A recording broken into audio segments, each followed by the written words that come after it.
Great discussion.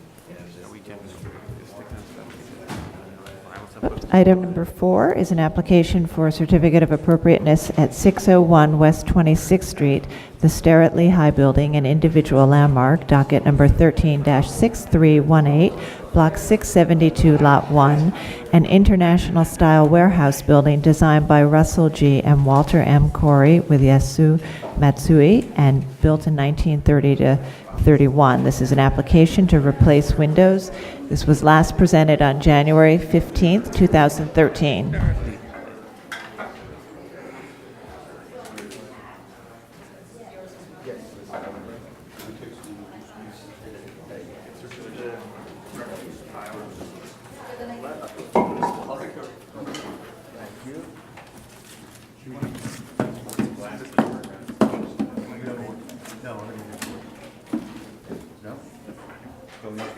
Bigger scale. Okay.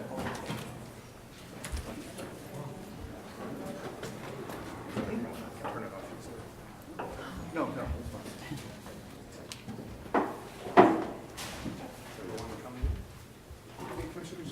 Good morning, Jared Nelson, Preservation staff. This is an application for the replacement of the existing steel windows with aluminum windows presented to the Commission on January 15th of 2013. At that time, the Commission expressed concern about replacing all of the windows and asked for a window survey to determine if the windows were so deteriorated that replacement was necessary. The Commission also asked that the dimensions of the proposed windows be modified to better match the historic condition. Since that time, the applicants have modified the window details, submitted a condition survey, and have installed a mock-up. And Ward Dennis is here too. Make a motion to reopen. Good morning, Commissioners. Ward Dennis of Higgins and Quays Barth, still talking about glass. This is the Starrett Lehigh building, a building that is certainly best known for its glass and windows. The application is to replace the windows, which are steel sash windows, 100%. We were last here about a year and a half ago, so we have spent a lot of time with this over the last year and a half. We have developed what we think is really an incredible aluminum window system that addresses the real deficiencies of aluminum windows replacing steel casements. We have also looked a lot more carefully at the condition of the windows. There are 5,000 windows. What we have done is gone through and done a sampling survey on all floors, on all elevations, so that we can get a representative sample of the condition. And the condition of the windows, I think, is very much as we presented in 2013. We have loss of section, we have rusting, we have a lot of failure of the operable sash. At that time, prior to 2013, we did a series of air and water infiltration tests, both on an existing window and on a restored window. And the air and water infiltration test failed at a very low rate in both cases. There was negligible improvement between the existing window and the restored window. One of the questions at our original public hearing was pointing out very correctly that the failure was always around this operable sash, which is a pivot sash, ungasketed. And the question was, well, can we go back and add a gasket, add some sort of weather stripping that would protect that? And we spoke to a number of different people, including John Seekircher, who is sort of the preeminent steel sash window restoration person, and who I think is completely daunted by the scale of this project.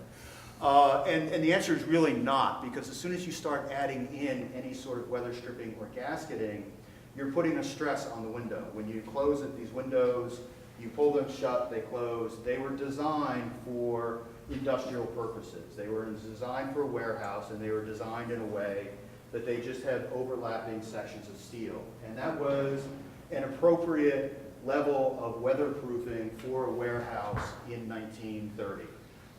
We now have a building that operates as offices and studios, has a lot more people in it and a lot less product in it. And we have an energy code in 2014 which is very different than what you would have done in 1930. So leaving the windows as is really not a viable solution. It's a tremendous waste of energy. You have reports on the energy consumption of the building. You have copies of the air and water infiltration tests and the like. The other thing that we did, and the thing that I think is really exciting for this building and for all buildings with this type of window, is we went back and we looked very carefully, and the owner of the building worked for over a year with the manufacturer to develop a new section for an aluminum window. The real issue with replacing these windows in terms of sight lines is that you have these floating sash in the center, and we have, on most of the floors, the floating sash jump up and down like this. And when, this is the window that we showed previously, typically when you do a replacement window, because you're using aluminum and it has less structural stability, and because you're adding double glazing, so you're doubling the weight of the glass, you need to add these very wide horizontal members. And when you do that, particularly on a building where the sash jump, you get these very wide members here jumping up and down. And it certainly changes the appearance of the building. And that is really because what you see here is that the structure, in order to carry the glass, the aluminum has to be much thicker. The way that Graham, the manufacturer of these windows, has resolved it is they've made their structure deeper. This allows them to have a muntin that is 1 1/8 inch tall versus 7/8 inch on the existing. And that carries through on all the areas where we need these structural members. So you see, and I think actually this is an older version, so this is not correct, but what's in your handout I think shows it correctly, that you don't get these very wide horizontal members, and all the muntins on the on the window, whether they are structural muntins or applied muntins, have the same dimension. And that's, I think, very important in the reading of the window. Page 8 in your handout has a comparison of what we showed originally, the original steel windows, the proposed windows, and the new proposed windows. So this is the one in the middle is what we showed in 2013. And it's fuzzy here, but I think it's clear in your packet. All of the muntins now are 1 1/8 versus, I think that is 1 3/4 for our structural muntins previously. We also, this was in 2013, but we've revisited this looking at a comparison of different systems for replacement. Cast aluminum, extruded aluminum, this is a different manufacturer than what we're showing. A steel window that has a structural capacity to, a new steel window that can carry the double glazing, and also fiberglass window. And in all cases, we wind up with this, Graham window with a much, much better profile, a much, much better appearance. There are a series of pictures in the back which show, in each case, with the shades down and with the shades up. This is our mock-up window here, and these are existing windows. So you can see very much on this floor where we have the punch window openings, the windows don't jump up and down. But you can see very much how the floating sash is retained and how the uniformity of the muntins is retained. So it's very hard to pick out what is the replacement window. This is the same window. Again, this one here with the shades up, just so you can see the difference. You do see a little bit of the depth of the window. Why is the glass bluer? I'll let the glass manufacturer talk about that. Please come on. It's, Just say your name. Bill Water with Graham Architectural Products. Two reasons why the glass looks different. One, it has a... Go to the front. Oh, okay. Two reasons. One, it has an energy-efficient low-E coating, which adds a little bit of the glossiness to the glass. And then there's two panes of glass where you're looking through one pane. And so a pane of glass has, well, you can say it's clear, but it does cut back some visibility of some visible light transmission through it, so now you have two. So it looks like it's just a little bit darker and a little bit glossier. Plus it's brand new glass versus glass that's been weathered a little bit. So this, again, in your packets, this is a comparison of an existing window a Photoshop version of what we showed in 2013 with the wider structural muntins, and then our installed mock-up with the narrower muntins. The last thing, which was a question at the public hearing, it seems not to be in here, was regarding the color.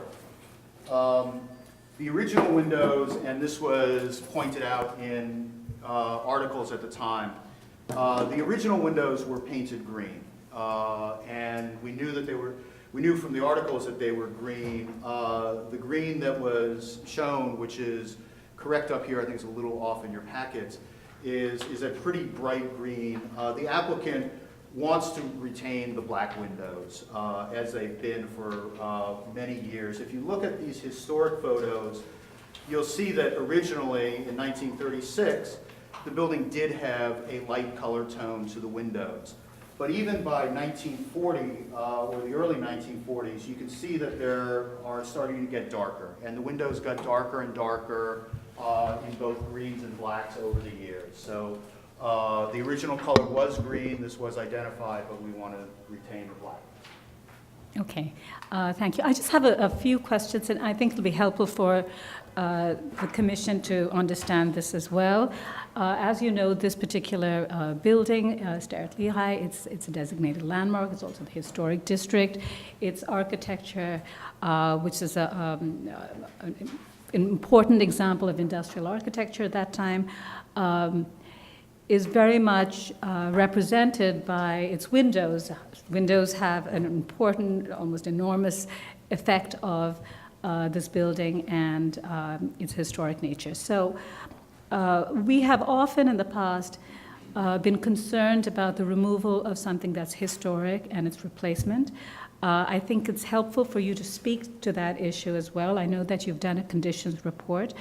I think just intuitively for me, I can see it being problematic to replace windows at a time, given that you have a good portion of these windows as ribbon windows and they're all attached to each other. So you could talk a little bit about the practicality of removing windows that are severely deteriorated versus windows that at this point may not necessarily need to be removed. And one other issue I think would be helpful to understand is just whether this proposal is, the rationale behind this proposal, is it because you're in a position or are required to replace windows, or is it because of its improvement in energy efficiency as well, or if it's both? I think this commission will often find ourselves now being faced with the question of how do we incorporate better technologies into our buildings to improve sustainability, energy efficiency. I think we as a commission have to recognize that that's part of our future, and we will be looking at that, and this may be one of the first cases where it's such a significant intervention. So if you could just speak to that. Yep. Again, this starts as an adaptive use. This was a warehouse building. It's now offices and has a lot of people in it, studios and the like. So both in terms of being able to use it for that use and not have windows that leak. I suppose in a warehouse you can pull things away from the window. More difficult here. There's certainly a need from just the comfort and use of the building point of view. From an energy standpoint, I can let the owner talk about that in detail, but the costs of heating, in particular this building, are astronomical. It's just, its character-defining feature is a very thin sheet of glass in a steel section on the Hudson River. So being able to do a window, being able to get to a point where this building can be energy efficient for its current use really requires a significant intervention. It's not going to happen by restoring these windows. Yes, you can spend a lot of time restoring the windows, but what you wind up with is a single glazed window with a sash that is essentially designed to let in a fair amount of air and water.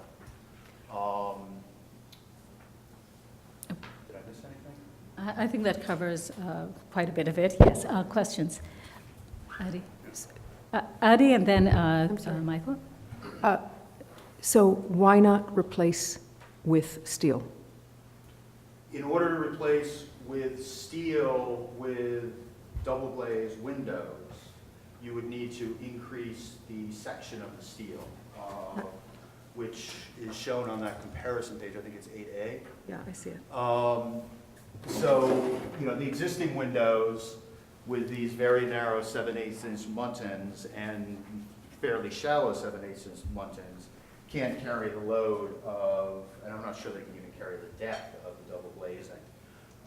So in order to do that in steel, you need to really change the section and come up with something that is more substantial in order to carry that load and catch that depth. Okay, so as a follow-up, if I could, so I didn't understand that, and I'll trust that that's the case. I just want to say that I did visit the site and looked at the mock-up, and I was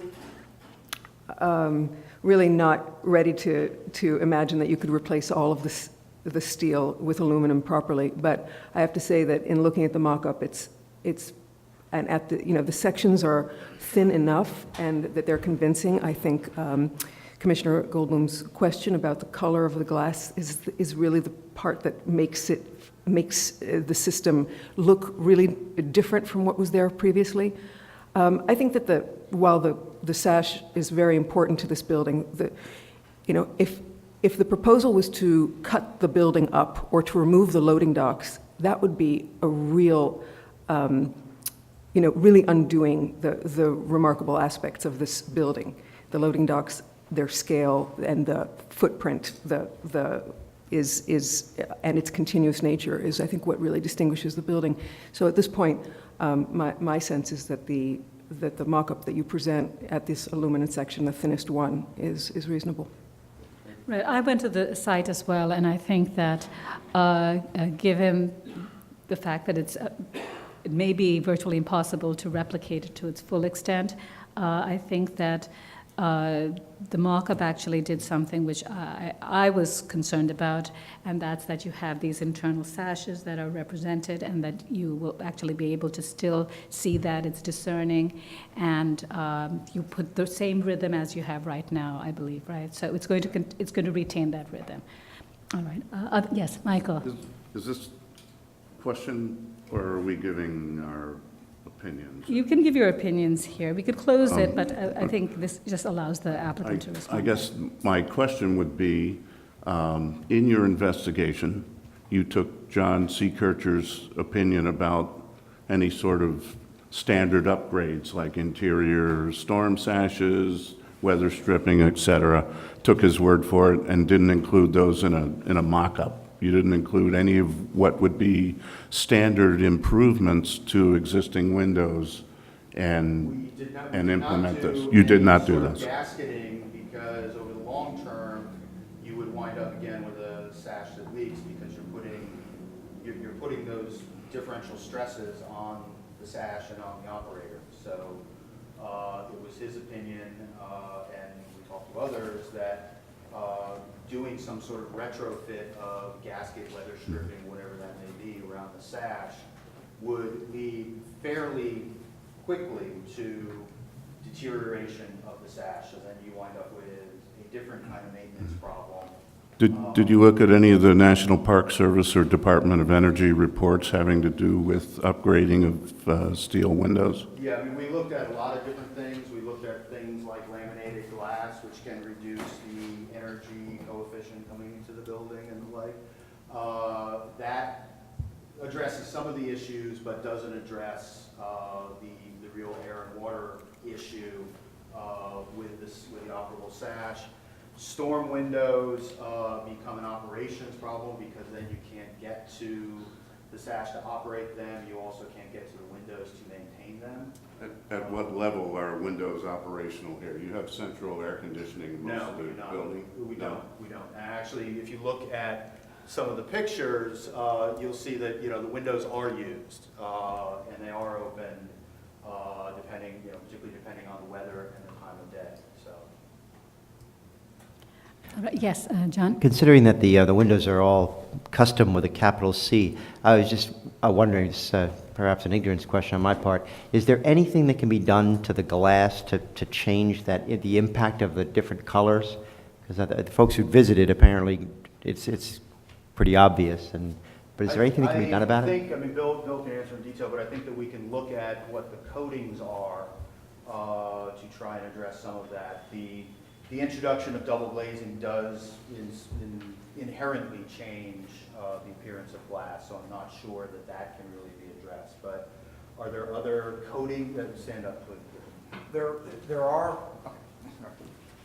we can look at other coatings. This is fairly typical to several manufacturers. It's the same coating that several of the high-end manufacturers, Cardinal, PPG, and Viracon, utilize. One of the biggest differences you pick up is that this glass you pick up a little bit more reflectivity, although it actually, in testing, measures less, but it's because it's a clean, smooth surface, and over time, they tend to pit and you lose some of that reflectivity. We can look at comparing some other manufacturers' low-E coatings, but really, my personal feeling, I didn't think it was I think you see more reflectivity in this photograph than some of the other photographs. There's a little bit of angularity to it as well, but that's coming from the sun and that perfectly smooth surface of new glass. I think what was striking for me was when the shades were down in the image that I thought also that it might be just the sky, you know, but when the shades are down, you really see it, and You're picking up the 2 layers of glass in there, and each takes out about 10% visibility, just a clear piece of glass, and then you add the second one, you're now down to 20% versus the original 10. The other thing that I would say, these are custom windows, but by sending us back to the drawing board, we've really developed a new standard window, I think, a very high-end one, but a new standard window for replacement. Okay. Yes, Roberta? And are you replacing, like, over time? I didn't hear you say how you replace. Is it something that happens as a tenant wants to change, or are you just doing them all? It's going to be a big logistical job. Their hope is that they'll be able to, on these upper floors where you have the ribbon windows and you have continuous windows almost around the building, that they can start at one end and simply go around, but that's going to depend in part on tenancies and staging and the like. But their intent is to do a full replacement as expeditiously as they can, given the circumstances. The fact that you were able to get the mulligans, the details to match or to be similar to the existing is really fantastic, and I'm sorry we don't see that more.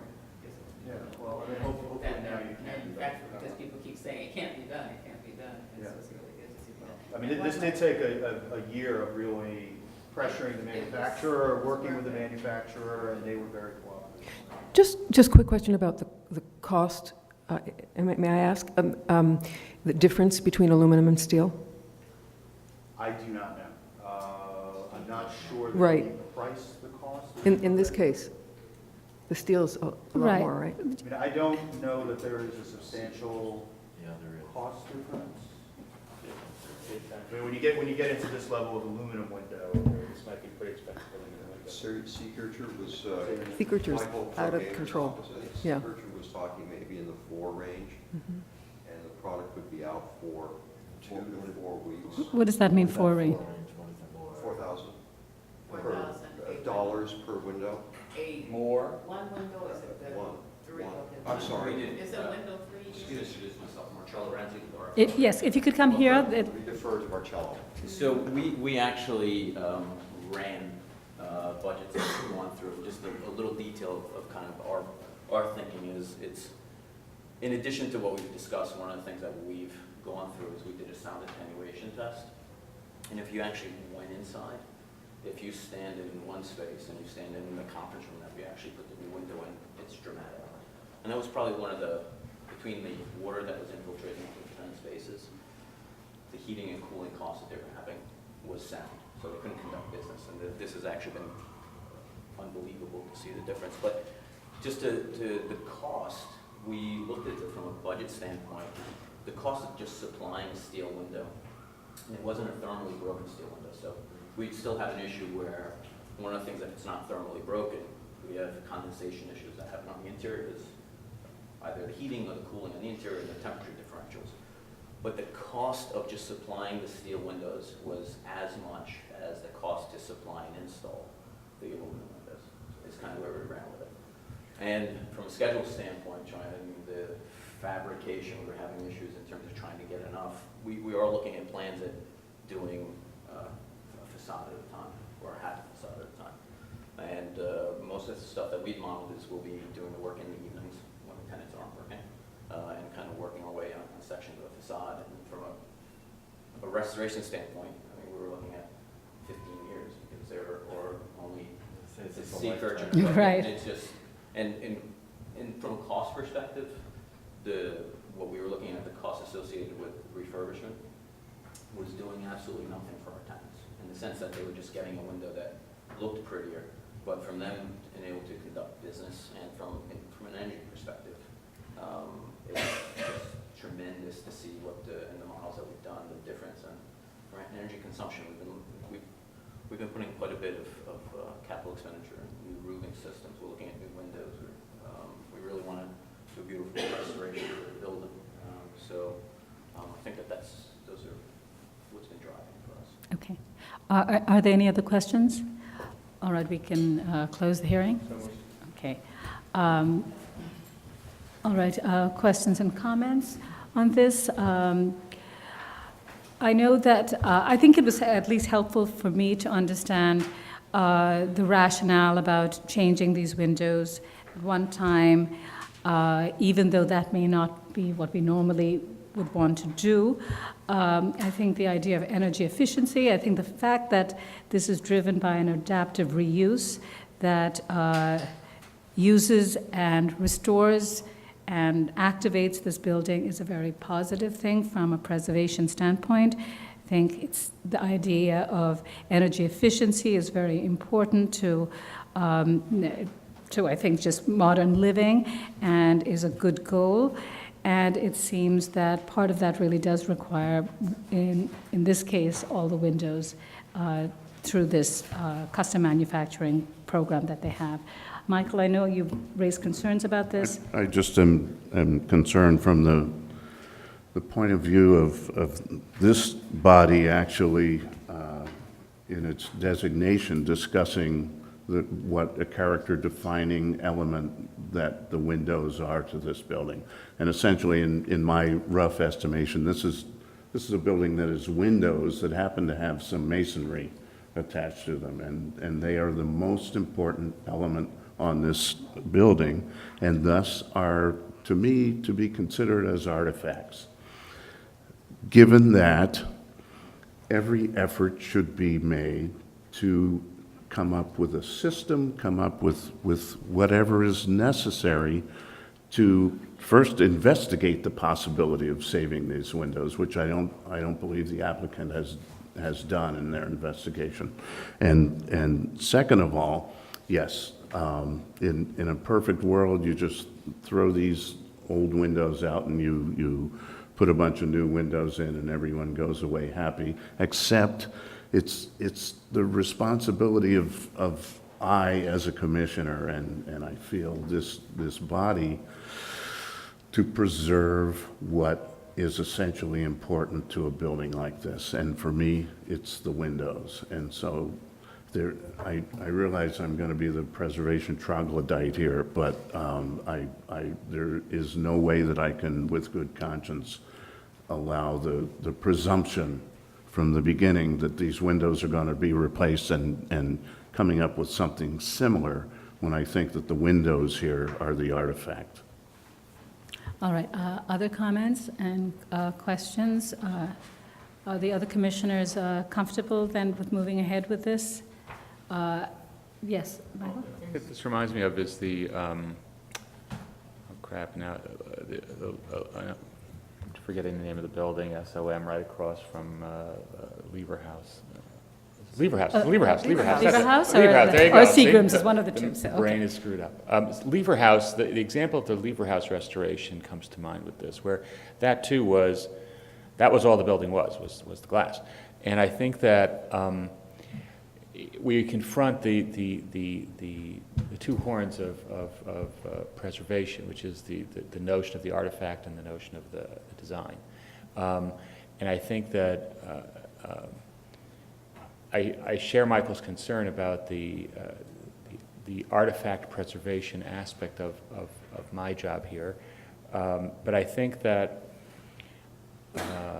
for me, first of all, if the replicant is accurate enough to preserve the design, that's certainly half the lift. And then I have to ask myself, is the material so depleted that I can't say that I know better than Michael, or I certainly know worse than Michael about what options are here, but I think the applicant, for me, has made the case that these are significantly deteriorated. We have in many other cases allowed for their replacement. This is unusual because of the extent and the centrality of the glass and steel to the design. But I think that the design that they've come up with for this window is a remarkable achievement, and I would be okay with it. All right, any other comments?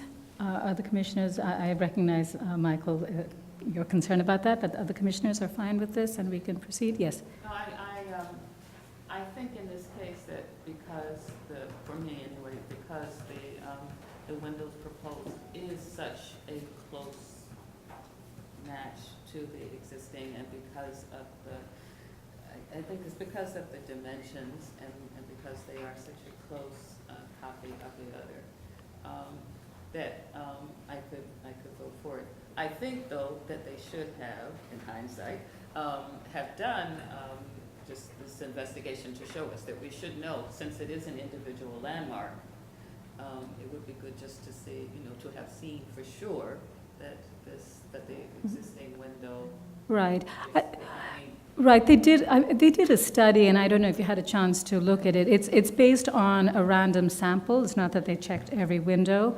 And I think that there were certain conclusions that they drew.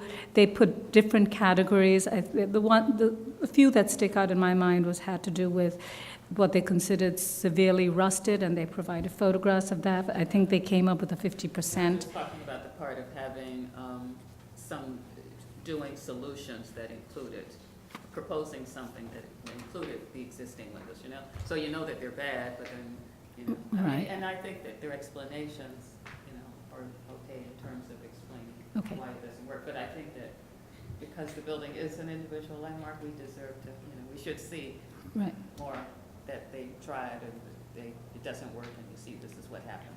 Okay. Yes, Mike. We just imagine that it. And as a postscript that might respond partially to that, in the past we have asked applicants in special situations to preserve either a particular area of an original material or to store on site original material. I mean, maybe it's possible with staff to try to identify some smaller areas where the windows are in good condition that could be preserved as kind of like the historical record, so that if technology changes in the next 30 years and the next round of replacements can be.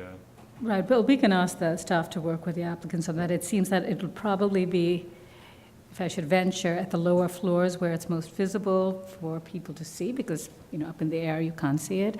It also is where you don't have the ribbon windows, where you can definitely maintain certain sections and not change that. So we One can last ask them to thing, look at that. the issue of the glass color, the staff might investigate with the They can applicant work with. the possibility of either changing the low E coating, or looking at a low iron glass, either on one or both lights, that might offset the color. I think that shouldn't be a problem at all. All right, just one last issue, that they identified historically the color of these windows were green. I personally think the black is very nice, and I think they want to continue with that palette. Does anybody have concerns with that?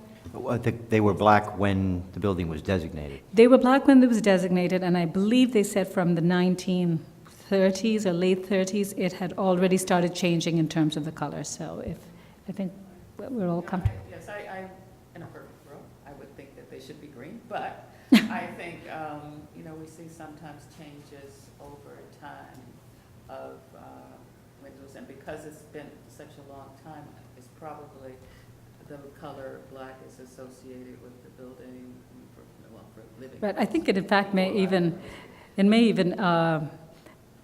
reduce calling to itself that there's been this big change, because in fact it's retaining very much the colors that we see and recognize right now. Would have been good to see a rendering of it in the green, just to see what it would look like.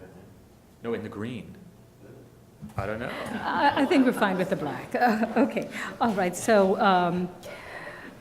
I think we had already closed the hearing. We can read the resolution. Fred, do you want to read the resolution? Sure. Okay. Number 3, right? Number 4?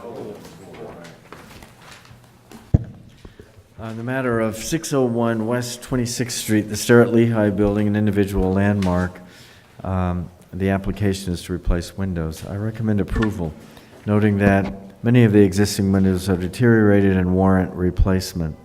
That full building-wide replacement will ensure uniformity of the facades, particularly at the notable horizontal ribbon windows.